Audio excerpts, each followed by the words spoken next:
नमस्कार, मी पंजाब टक. आज आहे 24 मे 2025. सर्वप्रथम शेतकऱ्याला सांगू इच्छितो की 30 मे पर्यंत असाच पाऊस पडणार आहे आणि मी आहे आमच्या शिरूर तालुक्यात दुधना धरणावर आहे आणि या ठिकाणाहून सर्व शेतकऱ्याला अंदाज देणार आहे.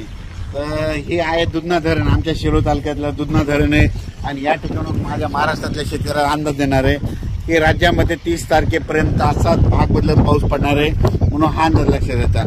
पण राज्यात सांगायचं झालं तर सर्व शेतकऱ्यांसाठी आनंदाची बातमी, 1, 2, 3 जूनला राज्यात सूर्यदर्शन होणार आहे, पाऊस विश्रांती घेणार आहे, वरून रजेवर जाणार आहे म्हणून हा अंदाज लक्षात येतात. म्हणजे सांगायचं झालं तर 1 जून, 2 जून, 3 जूनला वरून राजा विश्रांती घेणार आहे, रजेवर जाणार आहे म्हणून हा अंदाज लक्षात येतात.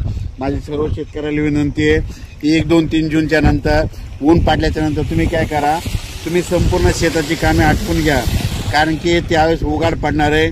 नंतर परत 5-6 जूनच्या नंतर थोडं तुरळक कुठेतरी पाऊस चालू राहील. पण राज्यात मात्र 1, 2 जून, 3 जूनला सूर्यदर्शन होणार आहे, चांगलं हवामान कोरडं राहणार आहे म्हणून हा अंदाज लक्षात येतात. पण राज्यात मात्र आता 27, 28 आणि 29 मेला म्हणतं ठिकठिकाणी मुसळधार पाऊस पडणार आहे, भाग बदलत पडणार आहे म्हणून हा अंदाज लक्षात येतात. राज्यात दररोज वेगवेगळ्या भागात 2-2 दिवस पाऊस मुक्काम करत जाणार आहे म्हणून हा अंदाज लक्षात येतात. पण राज्यात मात्र 30 मे पर्यंत असंच पावसाचं वातावरण राहणार आहे म्हणून हा अंदाज लक्षात येतात. अचानक वातावरण बदल झाला तर लगेच एक मेसेज दिला जाईल. धन्यवाद. Subscribe now and press the bell icon. Never miss an update.